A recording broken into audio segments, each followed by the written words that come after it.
for the first time.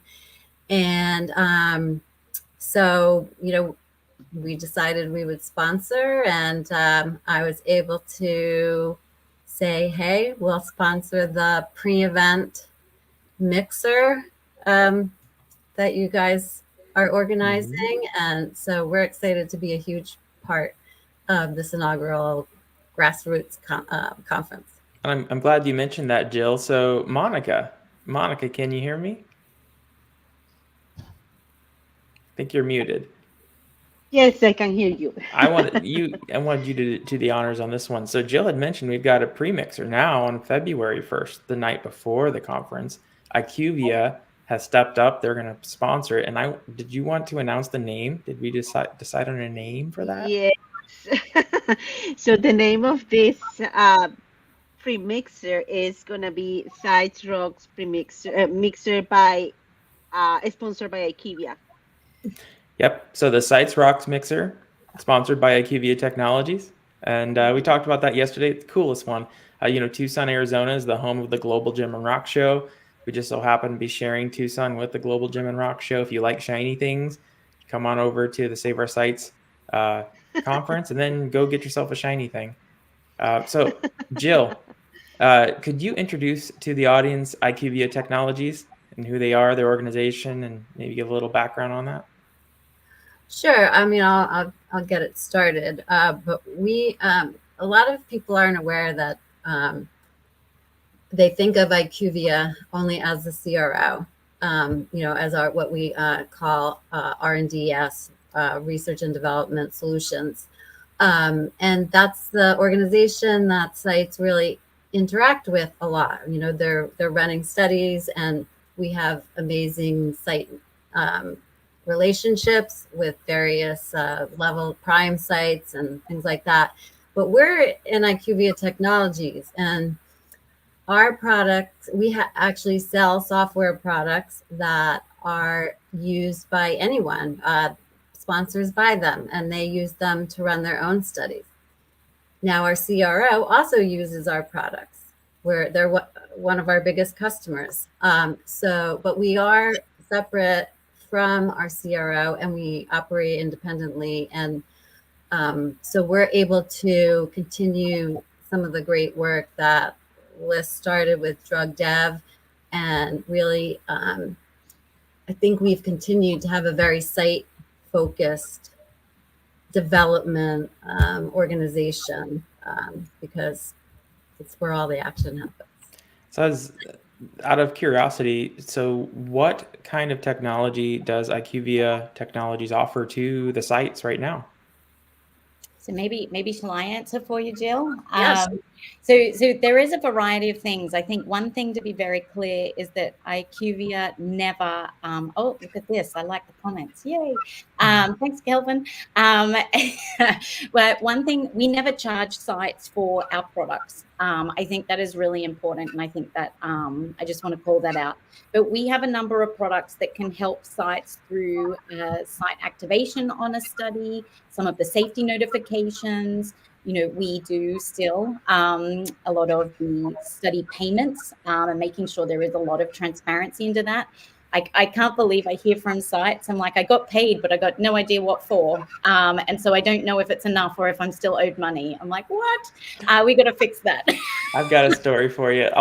So this just happened today. It's so fresh. We just got 2 payments from a CRO, and the CRO literally split a visit across 2 payments.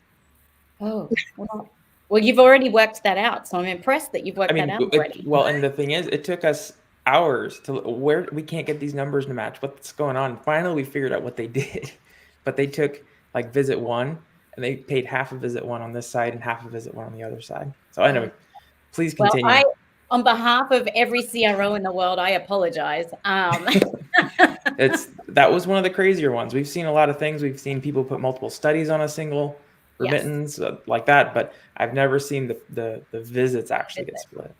I imagine that they've split activities within a visit, but that's still very unhelpful. So yeah.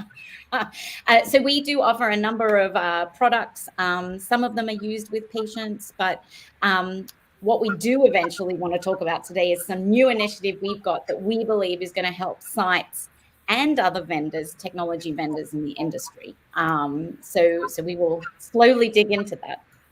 I'm looking forward to it. And if anyone has been to another conference where they listen to IQVIA and IQVIA Technologies talk about this, you might know what we're talking about. And so it's okay. We can start to delve into that. So Leslie, this sounds like a good conversation for you if you're interested in talking about it. Yeah, sure. I would love to. So about 2 years ago, we started down a path of really trying to figure out how do we solve kind of the chaos that we as an industry, sponsors, CROs, vendors have kind of created within technology for our sites that have to interact with it. Admittedly, when I was a coordinator, that was 13 years ago, and we were barely just starting to get into EDCs. And the landscape has changed a lot since then, but even more so in the last 4 years, with virtual trials and DCTs gaining a lot of steam.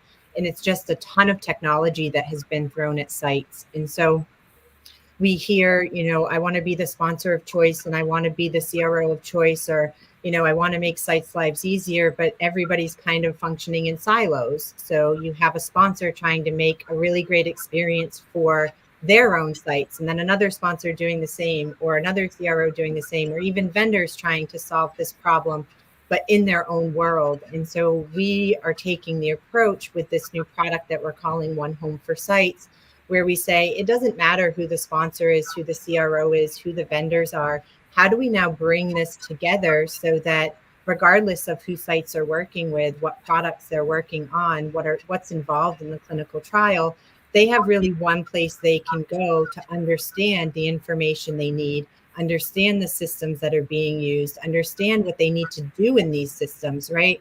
I mean, it's 2024 and we're still talking about single sign-on. Like, that is the bare minimum we can be doing for people using these technologies.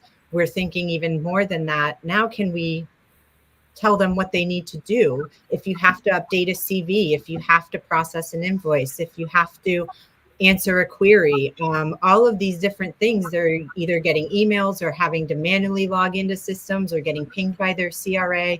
All of these different things are happening and it's just creating chaos. And so we have point solutions that are really good at solving that one thing that they solve, or they might not be, but we do have some good solutions out there, not just IQVIA, but in our industry, and they're good at solving that one point solution. But if you throw 50 point solutions at a site, they're now managing 50 different systems. And I try to talk to people outside of this industry and I say, when you hire someone new for your company, you have a whole team that's responsible just for getting them access to systems, getting them set up, making sure all of these things work cohesively.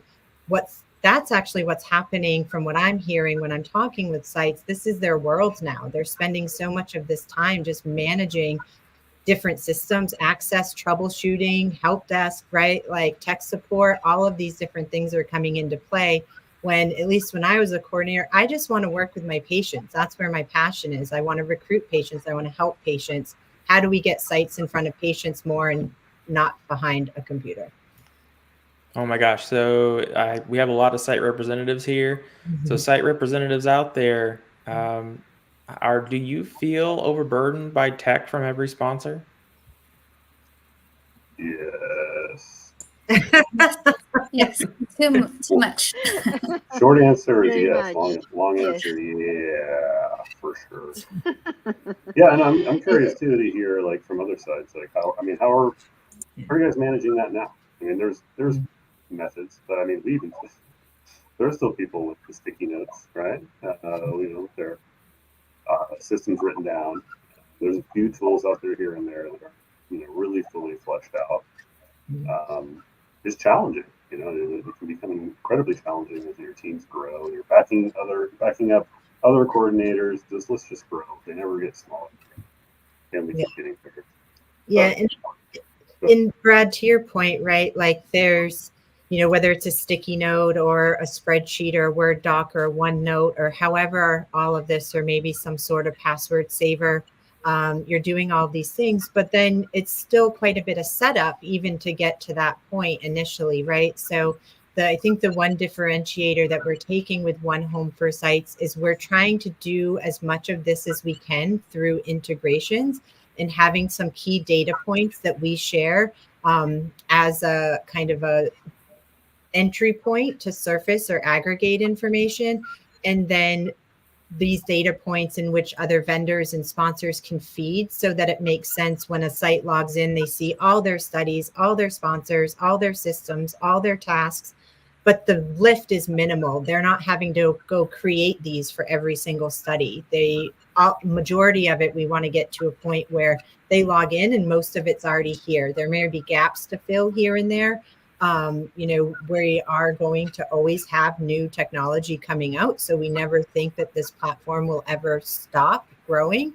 But really, we want to make sure that even introducing a platform isn't introducing another layer of administrative work just to get it set up to be used.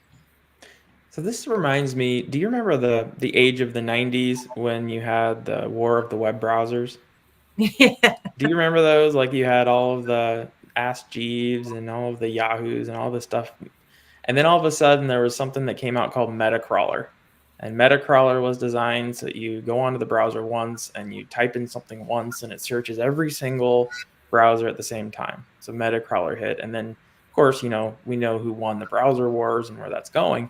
But it feels like we're in this age of all of the technology trying to be its own little web browser, trying to do all this stuff.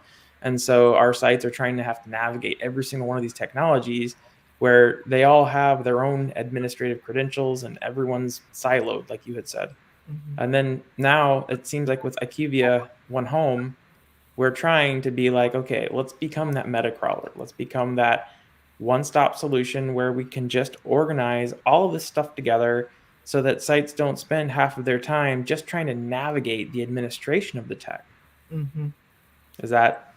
That's kind of what we're looking at here. I mean, I think that's a really underrated point, right? Like there are some solutions out there, and stuff that sites have sort of pieced together themselves, as I think Liz mentioned, right? Like, yeah, you can build folders, you can do all this stuff, but frankly, that in and of itself is a challenge in putting together and maintaining on a regular basis, right? So it's one thing to finally get it built, but then you got to keep up with it, and it's not particularly shareable across a team. Maybe it may be your instance, but what if your backup needs to get in and like, well, which IRT are we using? I don't know, and you're messed up. So no solution yet has really hit on that, I think, sweet spot. Yeah, and another thing that I've heard from sites and everybody here on the stream, keep me honest, but even just getting access to different systems and maintaining that access and knowing who has access and even getting access revoked is quite manual, and it's time consuming. You wouldn't think getting access to a system would take that long, but I've heard from some sites it's even months. Like they told someone that someone left their site, but 2 months later their account hasn't been deactivated yet, or the new person that replaced them, it's been 2 months and they haven't got their EDC access yet. They can't do their data entry. So even these types of things, right, are challenging. They're slow. They create compliance issues. They create confidentiality issues. So when we have something that's more data driven, so as soon as your information is in this system, it feeds the downstream systems so that you're removing that extra layer of time, energy, right? Administrative burden. Really, we're looking to solve a lot of this little nuanced stuff that maybe it's a minute here, 30 seconds here, but when you're doing the same thing, 20, 30, 40, 50 times a day, that adds up really quickly. And so I think, Brad, you referenced this the other day, the SCRS site landscape white paper came out, right? And it looks like there's some stuff that's improved. Like there was one statistic around spending. It was like 5 to 15 hours on training per study per month, which if we think about it, right, we have 160 hours per week if we say everyone works a 40-hour work week, right? And if 15 of those hours are towards training for one study, right, you're working on 10 studies, and then you have all this other, how are sites supposed to focus on recruiting patients, enrolling patients, seeing patients, retaining patients? Like that's where the focus should be, and that's what we're trying to get back to. Leslie, So and no, sorry. go ahead, Monica. Go ahead. And that's when you're lucky if the training is 15 hours. I have come across with the studies that even the investigator meeting is done remotely, so you're spending much more of that time. And sometimes if they provide like 15 or 20 vendors, the time is much more longer than just 15 hours per person, right? Yeah. So it's not yeah. Yeah, right. So even if we think on the low end, I mean, no wonder why we see statistics about studies struggling to recruit. That's not the where the time is being spent right now. You know, you only have a specific amount of time to do your job, right? You only have so much time. You only have two hands and time. So how do we get that focused in the right area again? It seems a little bit in a way that we've created so much technology that we've almost kind of taken away from the value it's supposed to be bringing, because we're spending so much time now managing the vast arrays of technology. So just coming from a site's perspective, I mean, this is like, thank you, thank you, thank you, thank you, thank you. You're saving us time. You're making our lives better. How is this being received by the sponsors? Like, how are the sponsors looking at this? KK, what do you think? I think that's an interesting question. I mean, I think every sponsor really would love to be the sponsor of choice for sites, right? And I think what happens is that sponsors are kind of siloed in their own thinking and their own clinical administration, and they really are looking at things in a therapeutic area or even in a study by study. And what I like about what we're trying to accomplish here is, we're trying to look at it holistically, and not just from a study perspective or even a sponsor perspective, but a step further back. And what is the general user experience, and how can we make this easier and streamline this? And I do think sponsors are very interested in that. I think that what we've seen so far when we've spoken with sponsors is there's just an incredible amount of interest.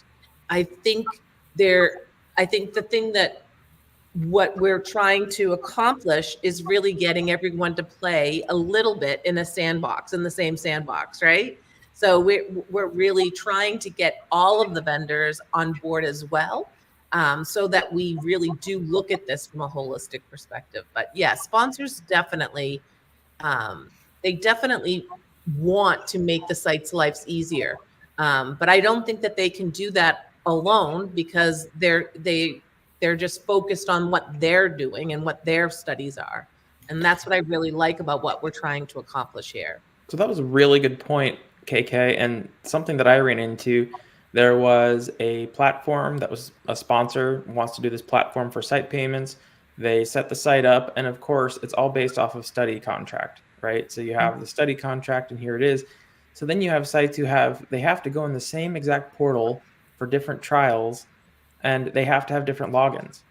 And of course, every single study is based off of PI, right? Yep. So what happened was this PI had multiple trials with multiple sponsors. We used this platform once years ago, and we couldn't get a login specific to our site for that portal.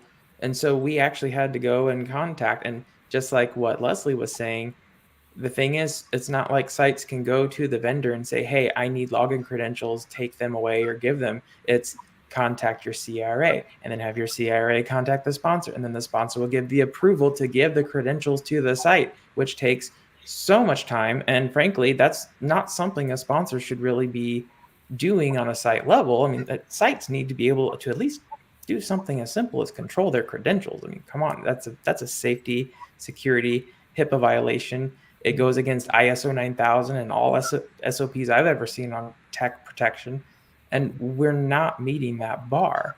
So maybe Eli, I don't know if this is something you could kick in on or not, but do you see a future where, as the sponsors are like, yeah, this is cool, we're going to do this, do you think we're going to get to a point where we can maybe share the technologies across studies and not necessarily silo it by PI? Yeah, that would be great. Some of it is really determined on that site and what the site can work in, and kind of some of their kind of rules behind it. I'm always interested. Like, I think you got to go to a really clear example. Like, e-consent is something that's usually predetermined by a sponsor, and they may give the sites an opt-in, opt-out option as they're kind of starting up and kind of doing those qualifications, those questionnaires that are sending out at the beginning of a trial for selection.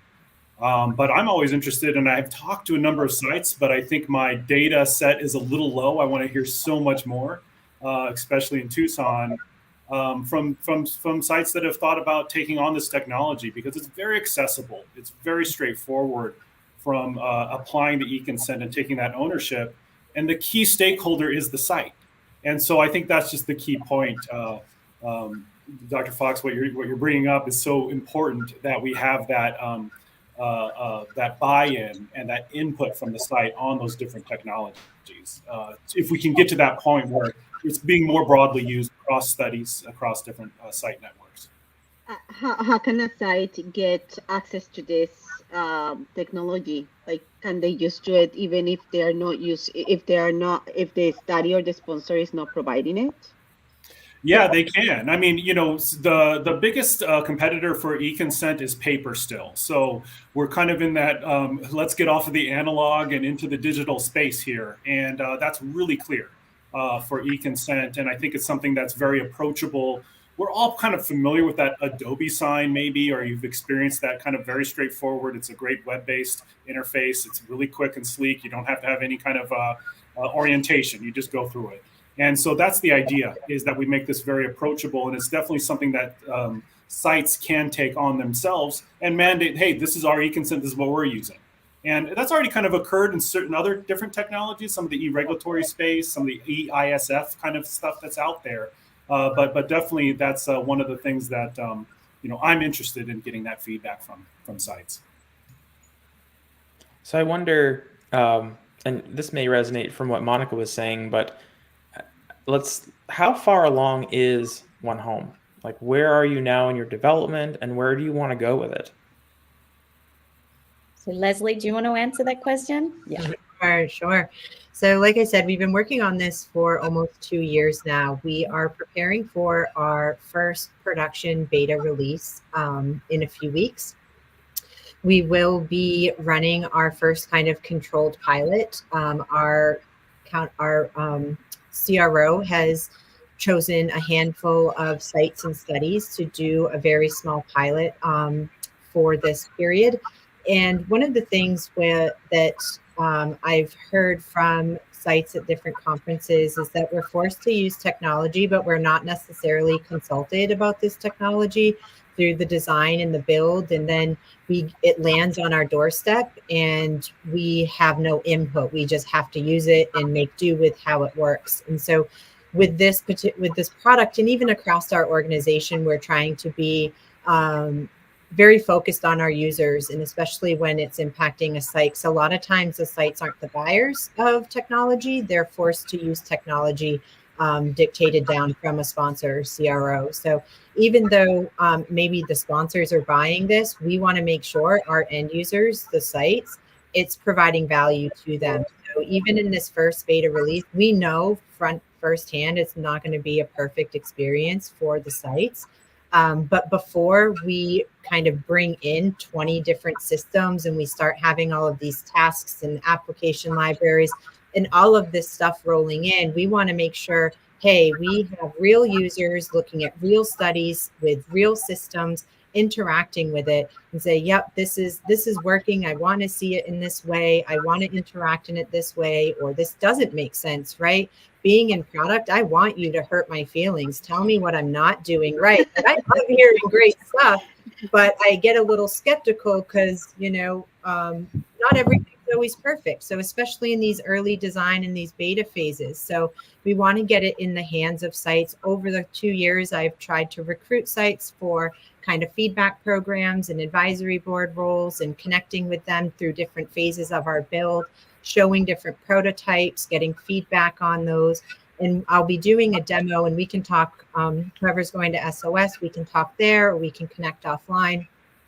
but I'll be doing some demos in February of our beta release, just so people can see where we're at, how far we've come, and kind of talk about what the next year looks like for us. We also want to start looking at, as much as we want this to be integrated, we also want to see if there are any site-specific tools that they have complete control over, that they can kind of create their own experience based on how their site functions.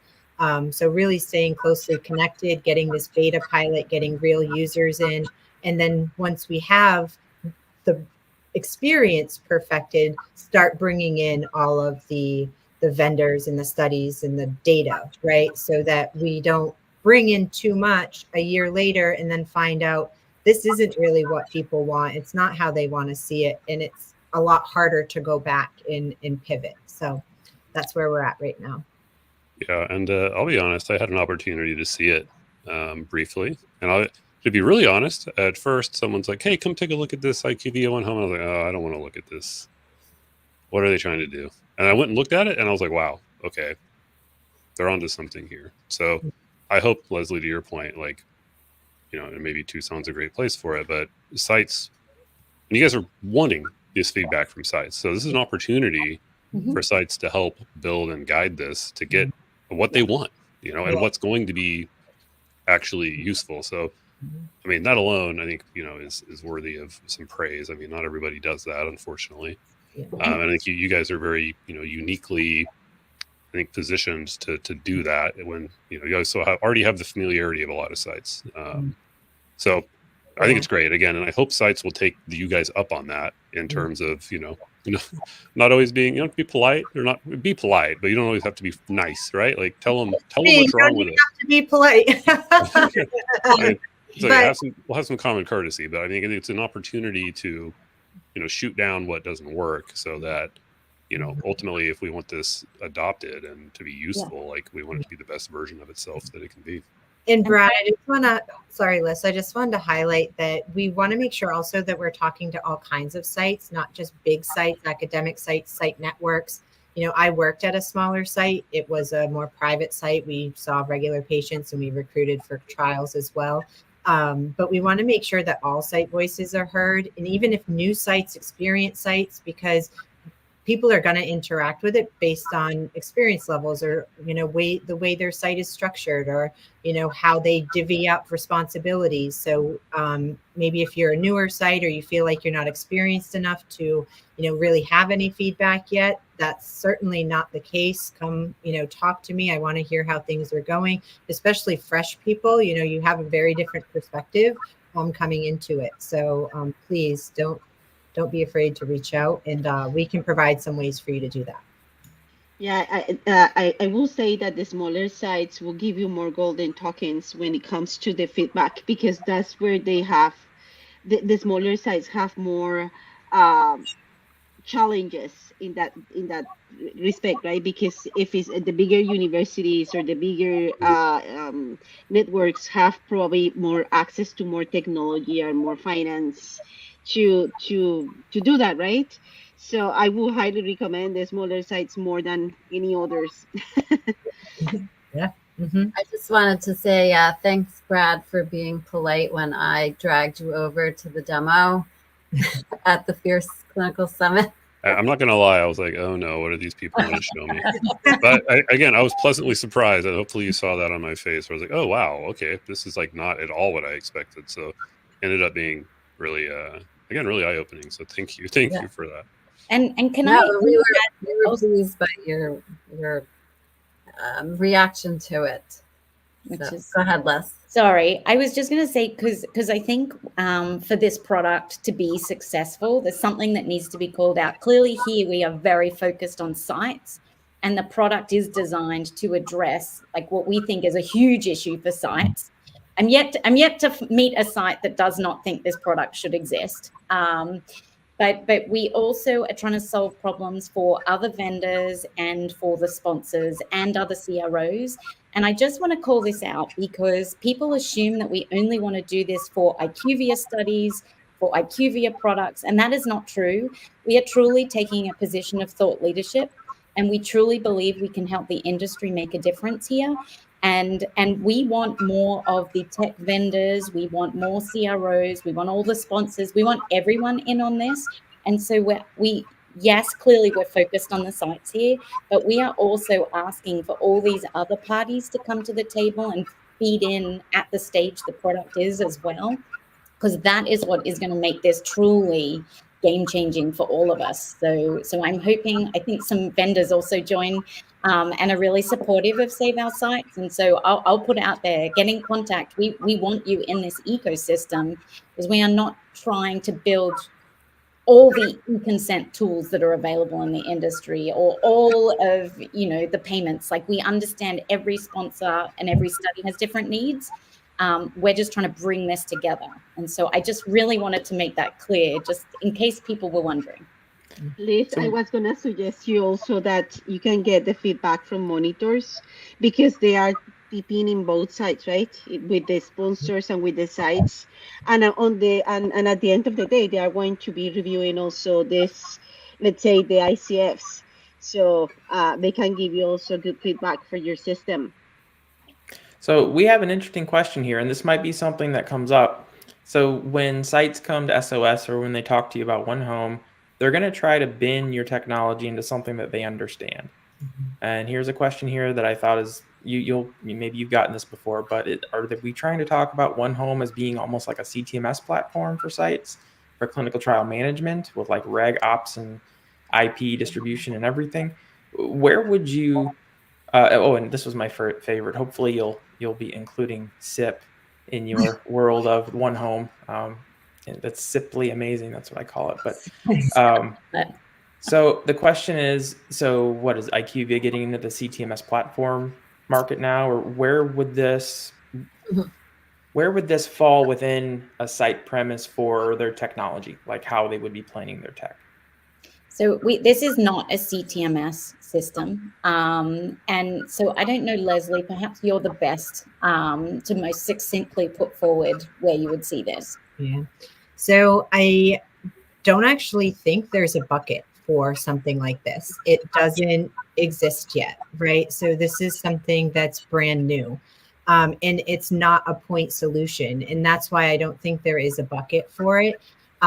If we think about this, we think about 5 different products: a CTMS, a Reg EISF, an EDC, a training platform, a learning management system, and maybe an e-consent system, right? You have the 5 different systems. They all fall in this bucket. Where One Home lives is kind of above this. So when you log into One Home, you would see, okay, I'm working with sponsor A, B, and C. I'm working on studies 1, 2, 3, 4, 5. And then as I am looking at my dashboards, I see, okay, for this study is using these 5 systems. And then my task list exists from these 5 systems. So I may have a task to resolve a query in the EDC system. I may have a patient coming in to reconsent. So I have a task for that. I may have a CV to update that's expired. So I have a task for that. I may have a new training that I need to complete. So I have a task for that. And then when you kind of go to execute these things, right? I want to complete this training. You click your task. It brings you into that training system directly, not having to log in again. And then you can complete your training. If you want to go answer that query, you click that task. It brings you into that query system, that EDC system, so you can answer that query. It's not designed to be feature rich. We will have a few features like chat and contacts to try to improve communication, but it's being designed by nature to not be competitive with anything out there. Because again, as Liz said, we want vendors to feel comfortable coming into this ecosystem. We want sponsors to feel comfortable, other CROs. All we're doing is saying you can pick any of the systems you want.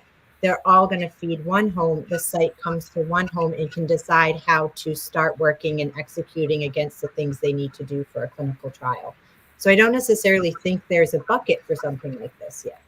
Leslie, correct me if I'm wrong. I don't know if I understood well, but it's basically like a platform that, let's say we have 5 different languages and transform it in one. There you go. Yep, that's a good analogy. Yeah. Yeah. So Ah, excellent. I like it very much. Yeah, it's really an aggregator of things. It's really not looking Mhm. to replace any system. Again, there's a lot of stuff out there already. What we haven't done is bring it all together and make it easy for our users. Again, not just sites, our CRAs, they're interacting with all of these different systems.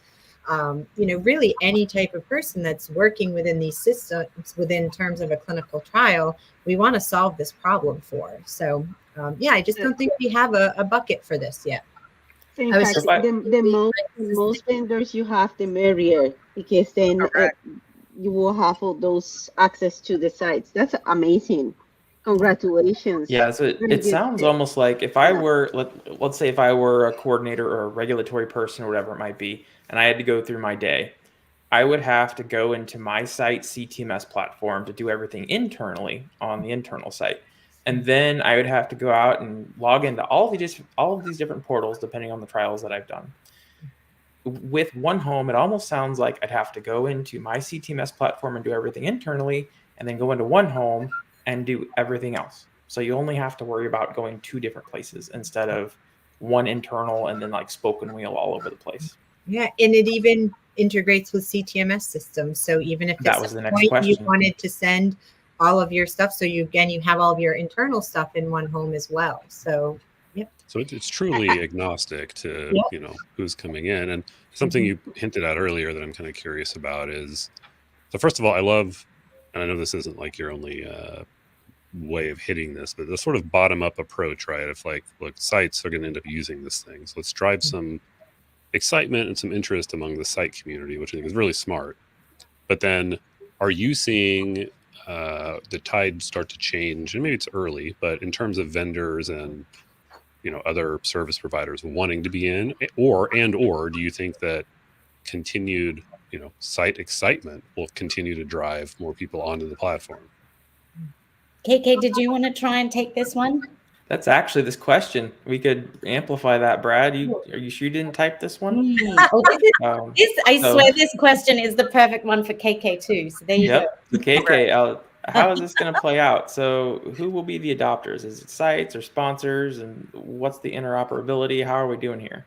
Yeah, it's a good question. So obviously our end users are the sites. So we're trying to, as Leslie said, ensure ease of use and adoptability from a site perspective.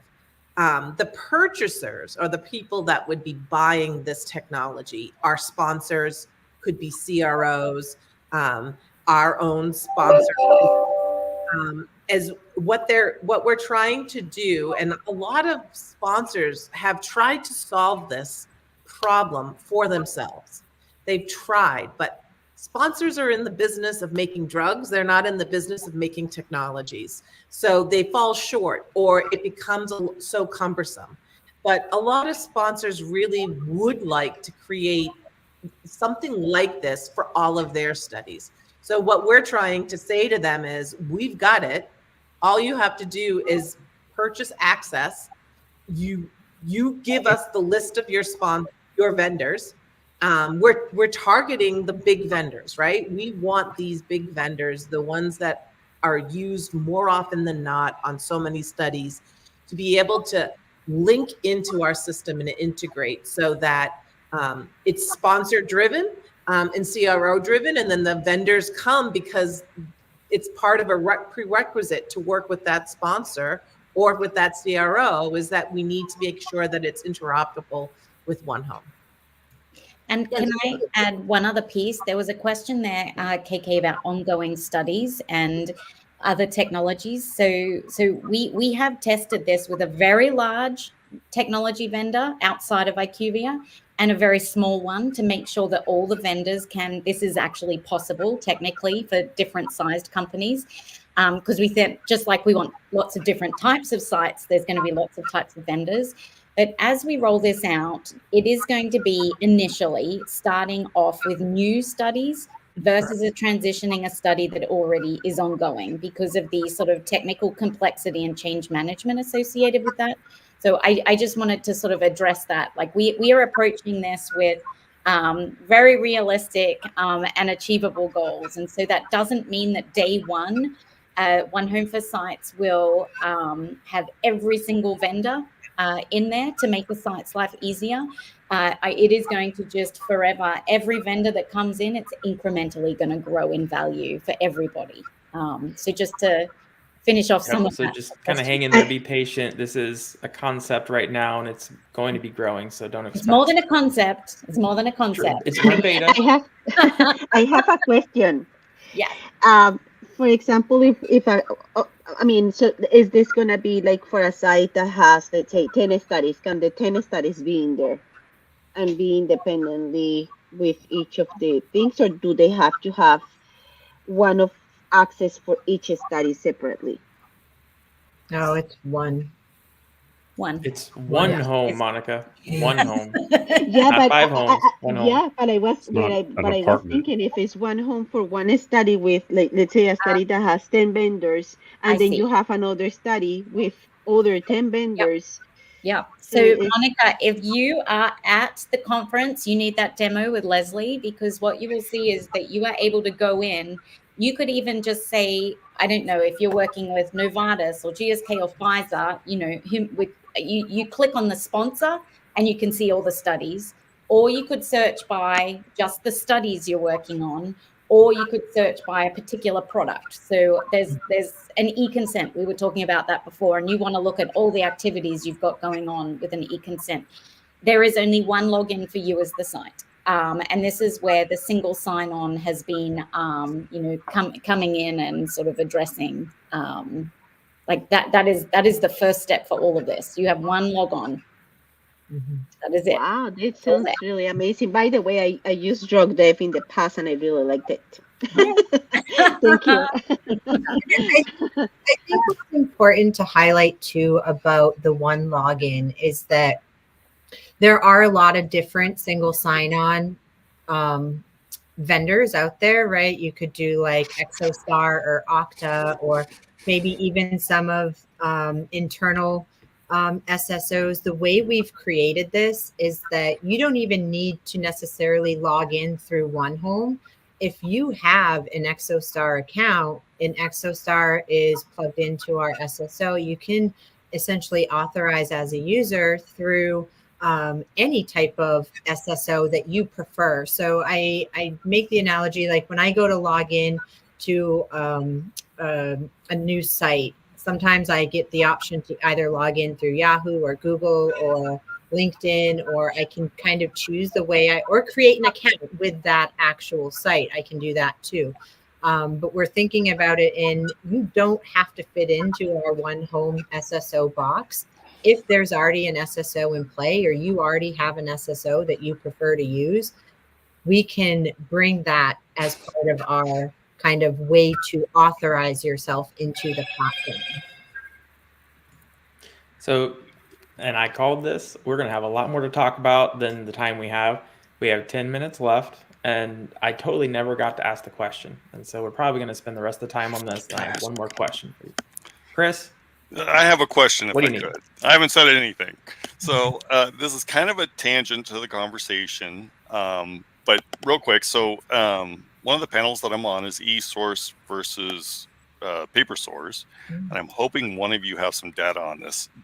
Brad is the judge of this panel, so Brad, close your ears. What, if you have any idea, IQVIA is huge. They do a lot of studies for sponsors. I would approximate at least 20%, if not more. Do you have any idea what the usage percentage is of eSource by sites? Is it 20%, 50%? I mean, do you have any idea? Approximations are fine. So if Eli does not have the answer to that, I think it's something I'd like to follow up with you on, because what you're going to see is the therapeutic area, the country. Like, it's really hard to give a direct. And I do know that there was some, and I know exactly who worked on it, collecting this data, and it was sort of, I'd say, later last year. So I can get that to you so that you can win the panel. Well, that'd be awesome. I'd appreciate that. That was so actually we will follow up on that for you. So just so Okay, you great. know, if anyone's interested, if you want to watch the real-time CTMS webinar that we just recorded, that same exact question came up with the same exact results from a recent conference. One might say that that conference surveyed sites that could actually afford to go to that conference. So I have a feeling that percentage would be a lot lower if you asked the right sites. Okay, so now we have 8 minutes. IQVIA Technologies. What are you doing right now to save our sites? This is the big question. We kind of went over it, but I'd really like to, let's target on that question. Ooh, who gets to answer? Well, I might just say that I think that what we're doing is we're trying to step up and take this leadership position. This is, as you can hear from the conversation, we're in this for the long haul. This isn't this is not an easy thing to do. We are building almost like a minimalist product. Like it doesn't do that much. Like it's kind of the unproduct. You know, it's not designed to take over anyone else's functionality. You go in, you see your task list, you're going to go to the product that you're going to use anyway and do everything in there. So all the great functionality a sponsor, a site chose to do something is still what you're going to be in. So the hard part, so we don't have to build a lot of functionality, but we have to pull so many pieces together. We have to pull vendors together, other vendors. They're going to be skeptical at first, and we have to try to keep building and reach the tipping point so that everybody realizes, okay, like this really does benefit us all. So we want to hear, we want to talk to tech vendors and our partners as much as possible and get as soon as possible and start, you know, we kind of have a plan on how do we bring you in, and, you know, we can workshop things and we are getting great response from sponsors too, where we've had, even this morning, we had a great meeting with a sponsor, very large sponsor that's very interested, and that's not the first one. So we're, like I said, we're in it for the long haul, and it's going to take everybody, you know, pitching in.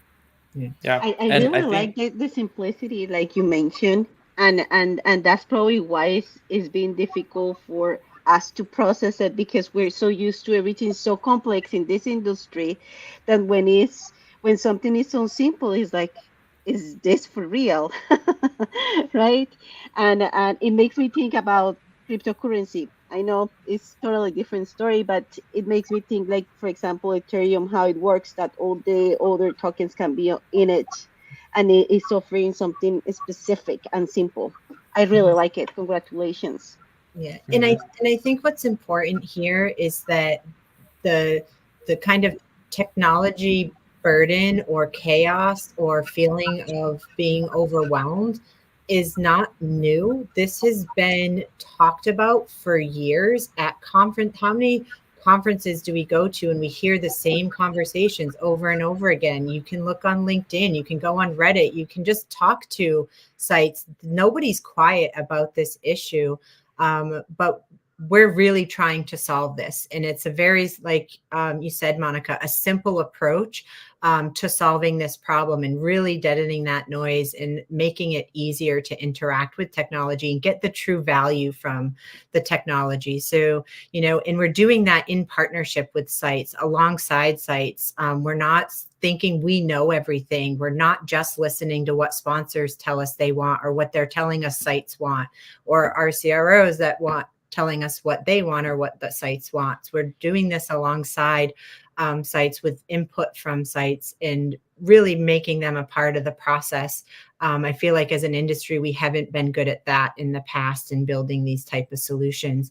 So we want to make sure that, you know, as we're moving along this, and, you know, you're not being negative. I'm sure there's a lot of doubt. This is a big feat that we're tackling here, right? We're climbing a huge mountain, and we're interested to hear any lessons that you have, or if you attempted to do something like this, or, you know, we're all in this community together, right? And at the end of the day, we're in this industry because we want to help patients and we want to get treatments to patients faster. And so let's make technology something we don't have to talk about. Yeah. Leslie, one last question. Sorry. How many? Is this the first time that you guys present this product in a event or in a conference, or you guys have been in others? Yep, we've presented it at a few SCRS conferences, and then I know Liz and KK have also talked about it at some other conferences, Fierce, CNS, Scope. So yeah, we've been talking about it for a while now. We're finally to a place where we're actually going to have our beta production release. So like Liz said, it's not a concept. It's something that a handful of sites will be getting access to in February. And we're going to start down that path of, how do we make this the best experience possible? So yeah, we're the lucky ones. Mhm. The SOS conference is the lucky one. Thank you so much for choosing us. Oh my gosh. So a couple of comments and then we'll leave. I think it's pretty obvious how IQVIA Technologies is working to save our sites.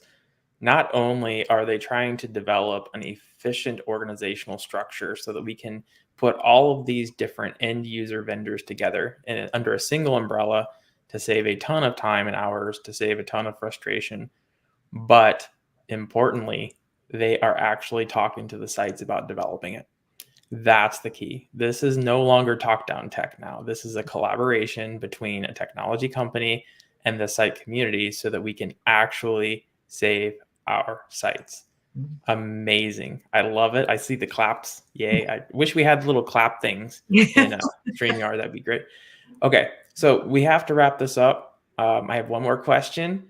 Who is going to save our sites from the IQVIA company? Can you raise your hands for me? I see 1, 2, 3, 4. We're not allowed to all go, you see. It's just not I'm not going. I'm sorry. Like, KK, you're not going. KK, well, you can raise your hand if you want. Patty. Well, I thought you were asking who wants to save our sites from. Oh, well, yes. I mean, hopefully everyone raises their hand. For that. Oh, there's Shayna. It's like Christmas. Yay. I want to get the present. Oh, all right. So Jill, Eli, Leslie, the most important question about this. You're going to be at Save Our Sites. You're going to meet sites on the ground.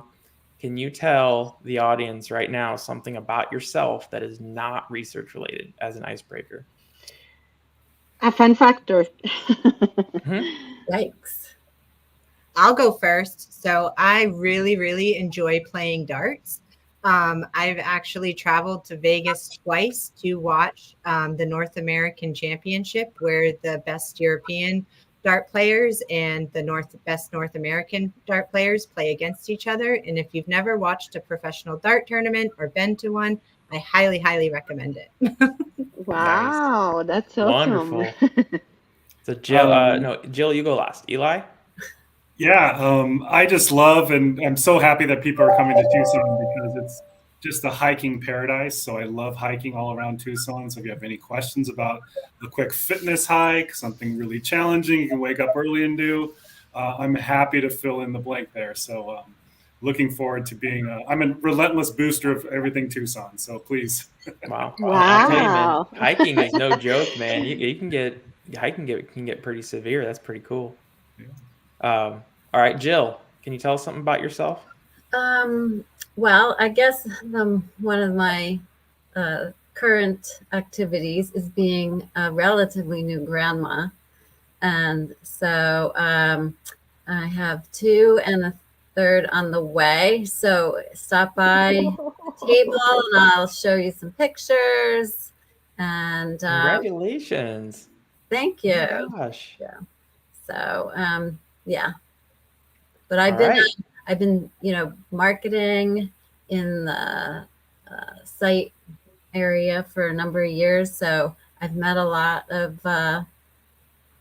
site leaders for the last several years, and I'm really looking forward to this one. I love being part of something brand new like this. And we love having you. Thank you for joining us. Real quick, we had a question about, is it possible to have a demo at Scope? Liz will be there. Jill will be there. There will be folks at Scope. IQVIA usually has, Technologies usually has a booth. Feel free to stop by and someone would be happy to show you. So Yeah. since this is going to be in the eternal archives, I wasn't going to address that and ask you to do it offline, but that's fine. No worries at all. Okay, so we're going to do a wrap up, about 10, 15 seconds each. Let's start with the SOS team members. What do you think about the IQVIA technologies in one home? 15 seconds or less.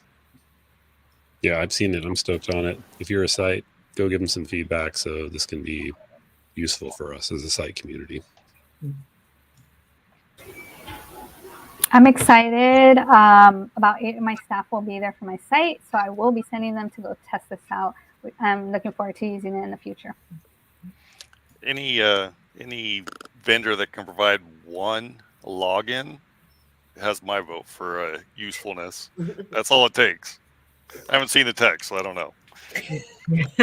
Well, let's fix that, Chris. We'll get you in front of it. Monica? Yeah, for me, it's very exciting. I'm definitely going to look for you guys at the conference and request a demo. I'm highly interested. And thank you for doing this hard work. Yes. All right, IQVIA team, 15 seconds each. What do you want to tell the crowd? Help us help you. That's the whole industry. That's it. Well said, Liz. Looking forward to meeting everybody. Please stop by. I couldn't see everybody that commented, but we will have a little place to meet up. We will be at the event the night before. So yes, please. And I think, Dan, you said that we could schedule some one-on-one. So if you want to meet up one-on-one, happy to do that as well. Yes, that's a special announcement that'll be coming really quick, but we'll save that for not this recording. Eli, 15 seconds. I just love that there's a conference that's also a call to action, and I think it's really wonderful. I used to be a monitor. I used to be visiting sites, and so that relationship has always been paramount for me in terms of what clinical research and how to succeed in a study. So thank you. All right, KK, you already used 3 seconds. You can have 15 more. Yeah, no, I think it's wonderful. I think it's wonderful what you're doing, and I think I'm very excited that this organization has come together and that a voice, is out there in the marketplace. So kudos to you. Thank you. And Jill? I just want to also make sure a call to action to all the tech vendors that will be there, that we want to talk to you too. And please, everyone, come to the Sites Rock Mixer that is sponsored by I was gonna say that. We invite everybody. Please make sure you go. It's gonna be amazing. It's gonna be it's a great place, and we're gonna have a lot of fun. Yep. So come to the Site Mixer. Come get a one home on the rocks, whatever you want to call it. We'll do that. Importantly, what a wonderful webinar. We are out of time. Importantly, thank you to IQVIA Technologies for being a pioneering founding Save Our Sites Alliance partner. Thank you for making this happen for our industry, for our voices. Thank you for standing with our front lines. We can't wait to see you in 2 weeks in Tucson, Arizona, February 1st for that mixer, 2024. Please check out IQVIA Technologies website at the bottom. It's scrolling at the bottom. And go to saveoursites.com to look at all the details. There will be updates over the next 2 weeks as they come. And we will have a One Home for Sites web page up probably by middle of next week. So, all right, look for that One Home web page. And if you have any questions, please reach out to our IQVIA Technologies representatives. They'd be happy to answer your questions. All right, we'll see everyone. Bye, everyone. Bye. Thank you.